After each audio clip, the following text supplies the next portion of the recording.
Hi అండి. అందరికి నమస్తే. ఈరోజు వీడియోలో మనం వినబోయే కథ ఏంటో తెలుసుకునే ముందు, మీ అందరికి కూడా నాదొక చిన్న రిక్వెస్ట్. కొత్తగా మన ఛానల్ చూసిన వాళ్ళు తప్పకుండా ఒక లైక్ చేసి, మీ ఫ్రెండ్స్‌కి, ఫ్యామిలీ మెంబర్స్‌కి షేర్ చేయండి. అలాగే ఇలాంటి మరెన్నో మంచి మంచి కథలు వినాలనుకుంటే ఛానల్‌ని వెంటనే సబ్స్క్రైబ్ చేసుకొని, పక్కనే ఉన్న బెల్ ఐకాన్‌ని క్లిక్ చేయండి. రేపు లేట్ చేయకుండా కథలోకెళ్ళిపోదాం.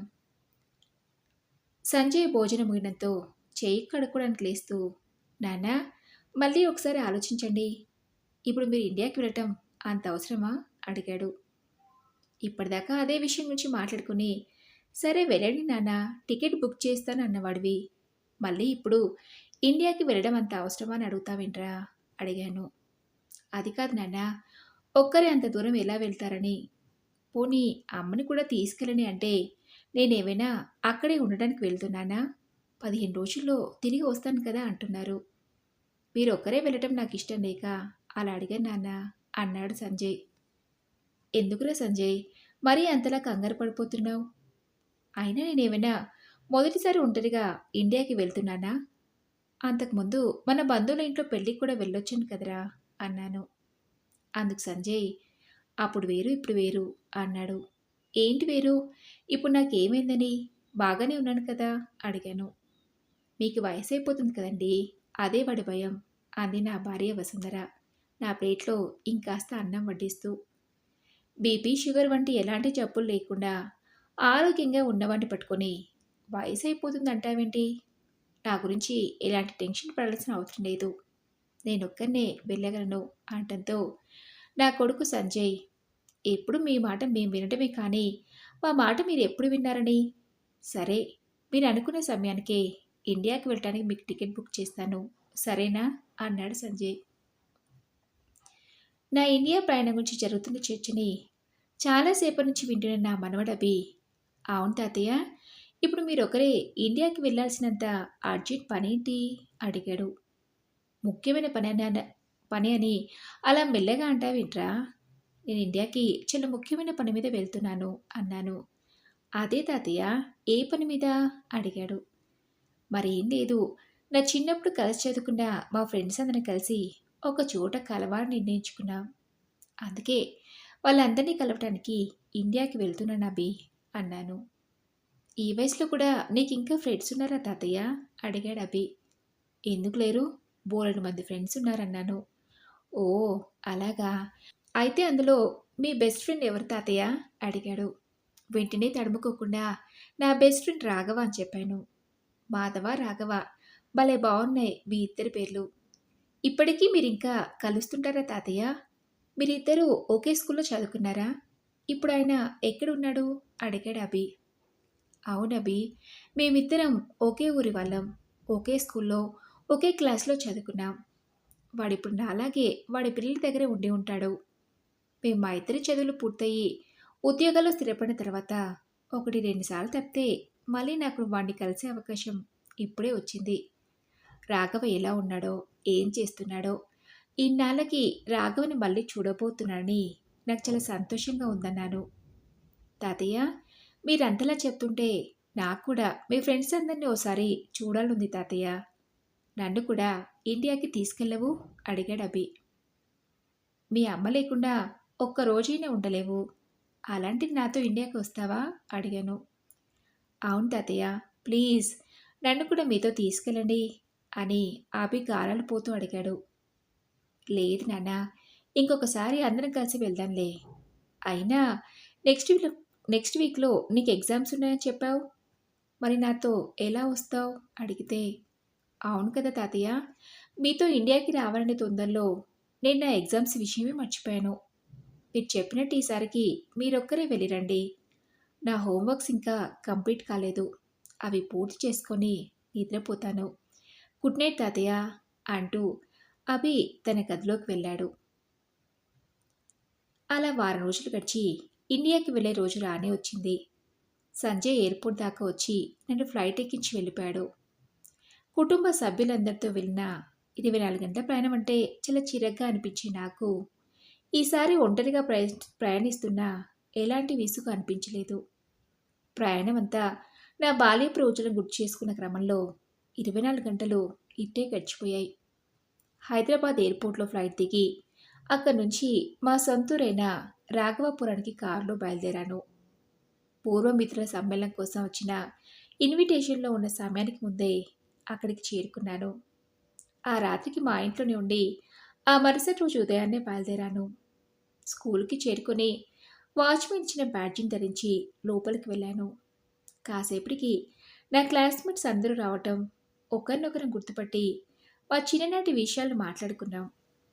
స్కూల్ రోజుల్లో మేమందరం కలిసి చేసిన అల్లరిని గుర్తు చేసుకొని, చదువులయ్యాక ఎవరెవరం ఏ ఏ ఉద్యోగాలు స్థిరపడ్డాం, పెళ్ళి, పిల్లలు అలాంటి విషయాలన్నీ మాట్లాడుకుంటూ స్కూలంతా తిరిగేసొచ్చాం. పూర్వ విద్యార్థుల సమావేశం అనగానే ముందుగా నాకు రాఘవని గుర్తొచ్చాడు. ఇంతకాలం తర్వాత మళ్ళీ ఇవన్నీ కలిసే అవకాశం వచ్చిందని సంబరపడ్డాను. కానీ రాఘవ్ అక్కడికి రాకపోవడంతో అందరిలా వాడు వచ్చుంటే బాగుండేది కదా అనిపించింది. సాయంత్రం 5:00కల్లా ఆ ప్రోగ్రాం ముగియటంతో అప్పట్లో ఊర్లో ఉన్న రాఘవ్ వాళ్ళ ఇంటికి వెళ్ళాను. సంవత్సర కాలంగా వాడక్కడ ఉండట్లేదని తెలిసింది. అప్పుడెప్పుడో వాళ్ళ అమ్మా నాన్నల కాలనాటి ఇల్లు పాడైపోయిందని, ఉండటం లేదేమో అనుకుని ఆ చుట్టుపక్కల వాళ్ళ ద్వారా వాడు ఎక్కడుంటున్న విషయం అడిగి తెలుసుకుని వాడిని కలవడానికి బయలుదేరాను. చిన్నప్పుడు ఓ రోజు మా క్లాస్ టీచర్ మా ఒక్కొక్కరిని లేపి, "నువ్వు పెద్దయ్యాక ఏమవుదాం అనుకుంటున్నావు?" అడిగితే అందరూ వాళ్ళ వాళ్ళ అభిప్రాయాలు చెప్పారు. రాఘవ మాత్రం, "నేను పెద్దయ్యాక ఈ ఊరి ప్రజలకు సహాయం చేసే ఏదైనా పెద్ద ఉద్యోగం చేస్తాను టీచర్" అంటంతో మా టీచర్, "అంటే నీకు కలెక్టర్ అవ్వాలని ఉందన్నమాట" అంది. "అవును టీచర్" అన్నాడు రాఘవ. అప్పటికింకా మాలో చాలామందికి పెద్దయ్యాక ఏం కావాలి అనే క్లారిటీనే లేదు. కానీ రాఘవ ఏమాత్రం తడుముకోకుండా, నేను పెరిగి పెద్దయ్యాక నేను పుట్టి పెరిగిన ఊరికి నా వంతు సహాయం చేయాలనే ఆలోచన ఉందని తెలియడంతో మా క్లాస్ టీచర్తో సహా అందరూ చప్పట్లు కొట్టారు. నేను, రాఘవ మధ్యతరగతి కుటుంబాల నుంచి వచ్చిన వాళ్ళమే. మా ఊరు కుటుంబాలు పూర్తిగా వ్యవసాయం మీద ఆధారపడిన కుటుంబాలే. కుటుంబ ఆర్థిక పరిస్థితులు అంతంత మాత్రంగానే ఉండేవి. మా అమ్మ నాన్నలకి నేను, మా అన్నయ్య మేమిద్దరం సంతానం. సంవత్సరం అంతా అమ్మానాన్నలిద్దరూ వ్యవసాయం మీద కష్టపడగా వచ్చిన ఆదాయం, ఇంటి ఖర్చులు, మా చదువులకి సరిపోయేవి. నాన్నకి మాకు పెద్ద పెద్ద చదువులు చెప్పించాలనే ఆశ లేకున్నా, అమ్మకి మాత్రం మేము ఉన్నంతగా స్థిరపడితే చూడాలనే ఆశ ఉండేది. అందుకే నాన్నతో పోట్లాడి మరీ అన్నయ్యని నన్ను బాగా చదివించింది. అన్నయ్యకి నాకు ప్రభుత్వ ఉద్యోగాలు వచ్చినప్పుడు చూడాలి. అమ్మ కలలో సంతోషం. అది నేను ఎప్పటికీ మర్చిపోలేను. రాఘవ్ వాళ్ళ అమ్మా నాన్నలకి ముగ్గురు సంతానం. అందులో రాఘవ్ ఒక్కడే మగపిల్లాడు. ఇద్దరు ఆడపిల్లలు. రాఘవ్‌కి చిన్నప్పటి నుంచే పెద్ద ఆఫీసర్ అయ్యి ఊరి ప్రజలకు సేవ చేయాలని. కానీ వాడు ఇంటర్ చదువుతున్నప్పుడు వాళ్ళ నాన్న ప్రమాదవశాత్తు మృతి చెందడంతో కుటుంబ బాధ్యత అంతా రాఘవ మీదనే పడింది. తండ్రి చనిపోయిన దగ్గర నుండి వ్యవసాయంలో, ఇంటి పనుల్లో తల్లికి సహాయంగా ఉంటూ చదువుకుని ఏదైనా సాధించాలనే పట్టుదల ఉండటంతో ప్రైవేట్‌గా డిగ్రీ పూర్తి చేశాడు. ఆ తర్వాత బీఈడీ పూర్తి చేసి ప్రభుత్వ ఉద్యోగం సంపాదించాడు. ఉద్యోగంలో స్థిరపడిన కొంతకాలానికి నాకు పెళ్ళైంది. రాఘవ్‌కి తన అక్క, చెల్లి బాధ్యత తన మీద ఉండటంతో వాడి పెళ్లి ఆలస్యంగా జరిగింది. ఆ తర్వాత 2 సంవత్సరాలకి ఉద్యోగరీత్యా నాకు ట్రాన్స్‌ఫర్ అయ్యి నేను పూణేకి వెళ్ళిపోయాను. అప్పటినుంచి రాఘవని ఒక 2 సార్లు తప్పితే కలిసే అవకాశమే రాలేదు. పెళ్ళై 5 సంవత్సరాలైనా వాడికింకా పిల్లలు కాలేదని ఓసారి నేను ఊరికి వెళ్ళినప్పుడు వాళ్ళ అమ్మానాన్నలు చెప్తే తెలిసింది. ఆ తర్వాత మా అమ్మానాన్నలు జరిగిపోవటం, పిల్లలు వాళ్ళ చదువులంటూ తీరికనేది లేకుండా పోయింది. అమ్మానాన్న లేని కారణంగా నాకు మళ్ళీ ఊరెళ్ళే అవకాశం రాలేదు. ఒకందుకు చెప్పాలంటే అన్నయ్య ఎప్పుడో మనకిక మీదట ఊరెళ్ళే అవసరం ఏముంటుందిరా? ఊర్లో ఉన్న ఇంటిని అమ్మేద్దామన్నాడు. పల్లెటూరు. అమ్మినా పెద్దగా డబ్బులు రావు. కనీసం మా అమ్మానాన్నల జ్ఞాపకంగానే ఉంటుందని నేనే ఇంటిని అమ్మటం వద్దన్నయ్య అన్నాను. పిల్లల చదువులు పూర్తి కావటం, వాళ్ళకు ఉద్యోగాలొచ్చి విదేశాల్లో స్థిరపడటం జరిగాయి. నేను రిటైర్డ్ అయ్యాక నేను, నా భార్య అమెరికాలో ఉంటున్నా. నా చిన్న కొడుకు సంజయ్ దగ్గరే ఉంటున్నాం. చాలా కాలం తర్వాత నా స్నేహితులు చూసే అవకాశం వచ్చినందుకు రెక్కలు కట్టుకుని మరీ ఇండియాలో వాలిపోయాను. ఇప్పుడు తప్పితే రాఘవని కలిసే అవకాశం మళ్ళీ రాకపోవచ్చు. అందుకే వాడిని స్కూల్లో కలుసుకోలేకపోయినా వాడి అడ్రస్ కనుక్కొని మరీ ఊరికి బయలుదేరాను. నన్ను చూసి గుర్తుపడతాడా? అసలు నేను వాడికి ఇంకా గుర్తున్నానా అనే ఆలోచనలో వాళ్ళ ఇంటికి వెళ్ళాను. సమయానికి వాడి భార్య ఇంట్లో లేరని చెప్పింది వాళ్ళ పనావిడ. ఎక్కడికి వెళ్ళారు? సాయంత్రంలోగా తిరిగి వస్తారా అడిగితే, లేదండి, 2 రోజుల క్రితం అయ్యగారికి సీరియస్ అయితే హాస్పిటల్లో చేర్పించారు. ఇప్పుడు హాస్పిటల్లోనే ఉన్నారు. ఇంతకి మీరు అడిగితే, నా పేరు మాధవ, నేను రాఘవ స్నేహితుణ్ణి అని చెప్పాను. ఆవిడ హాస్పిటల్ అడ్రస్ చెప్పడంతో అక్కడికి వెళ్ళాను. నేను వెళ్ళేసరికి రాఘవ నిద్రపోతూ కనిపించాడు. రాఘవ భార్య తులసి ముందు నన్ను గుర్తుపట్టలేదు. నా పేరు వివరాలు చెప్పి తులసి నన్ను గుర్తుపట్టాక, రాఘవ్కి ఇప్పుడు ఎలా ఉందమ్మా అడిగాను. పర్వాలేదన్నయ్య, ట్రీట్మెంట్ జరుగుతుంది. మరో వారం రోజుల పాటు హాస్పిటల్లోనే ఉండాలని చెప్పారంది. నేను వెళ్ళే సమయానికి అక్కడొక వ్యక్తి ఉన్నాడు. బహుశా ఓ 30-35 సంవత్సరాల వయసు ఉంటుంది. అతను రాఘవ కొడుకేమో అనుకున్నాను. ఆ తర్వాత కాసేపటికి ఇంకొకతను వచ్చాడు. ఓ బ్యాగులో పండ్లు, బ్రెడ్డు, ఫ్లాస్క్లో కాఫీ తెచ్చి, కాఫీ వేడిగా ఉందమ్మా, తాగండి అని చెప్పి, డాక్టర్ రౌండ్స్కొచ్చారా అడిగాడు. లేదు ఆదిత్య, ఎమర్జెన్సీ ఆపరేషన్ ఏదో ఉందని రౌండ్స్కి రావటం లేట్ అవుతుందని నర్స్ ఎవరితోనో అంటుంటే విన్నాను అంది తులసి. సరే అమ్మా, నేను ఇప్పుడే వస్తానంటూ ఆదిత్య అక్కడి నుంచి వెళ్ళిపోయాడు. తులసి ఫ్లాస్క్లో ఉన్న కాఫీని 2 డిస్పోజల్ గ్లాసులో పోసి నాకొకటిచ్చి తను ఒకటి తీసుకుంది. ఆ తర్వాత ఓ 10 నిమిషాలకి మరో ఇద్దరు వచ్చారు. అంతకుముందు వచ్చిన వెళ్ళి వాళ్ళకన్నా చిన్న వయసు వాళ్ళలో ఉన్నారు. నాన్నకి ఎలా ఉందమ్మా అని అడిగి తెలుసుకుని వెళ్ళారు. రాఘవికి అసలు ఎంతమంది పిల్లలు? వాళ్ళందరూ వచ్చి వెళ్తున్నా తులసి వాళ్ళని నాకెందుకు పరిచయం చేయటం లేదు అనుకున్నాను. కాసేపటికి రాఘవ నిద్రలేచి వాడికెదురుగా ఉన్న నన్ను చూశాడు. తులసిలా నన్ను నేను పరిచయం చేసుకునే పరిస్థితి లేకుండానే రాఘవని నన్ను వెంటనే గుర్తుపట్టి, నువ్వట్రా మాధవా, ఎలా ఉన్నావు? నేను హాస్పిటల్లో ఉన్న విషయం నీకెవరు చెప్పారు అడిగాడు. అదేంటి రాఘవ, నీకు ఇన్విటేషన్ రాలేదా అడిగితే, అవును కదూ, నేను ఆ విషయం మర్చిపోయానన్నాడు. ఇప్పుడు ఎలా ఉందిరా అడిగాను. ఇప్పుడు కాస్త పర్వాలేదు. అసలు మొన్న నేనున్న పరిస్థితిలో ఇలా బ్రతికి బట్ట కడతాను అనుకోలేదు అన్నాడు రాఘవ. చా, అవేం మాటలరా, నిన్ను కలవాలని మళ్ళీ ఇలాంటి అవకాశం వస్తుందో రాదోనని ఎంతో ఆశగా వస్తే నేను ఇలాంటి పరిస్థితిలో చూడాల్సి వచ్చిందని బాధపడ్డాను. నేను పూణేకి ట్రాన్స్ఫర్ అయి వెళ్ళినప్పటి నుంచి మళ్ళీ నిన్ను కలిసే అవకాశం రాలేదన్నాను. అవునరా మాధవ, నాకు మన ఊరికి ట్రాన్స్ఫర్ అయ్యాక నువ్వు మీ ఇంటికి వచ్చినప్పుడు నన్ను కలవడానికి రాకపోతావని ఎదురు చూశాను. కానీ రాలేదు. సంవత్సరం క్రితం వరకు కూడా మేము మన ఊళ్ళోనే ఉన్నాం.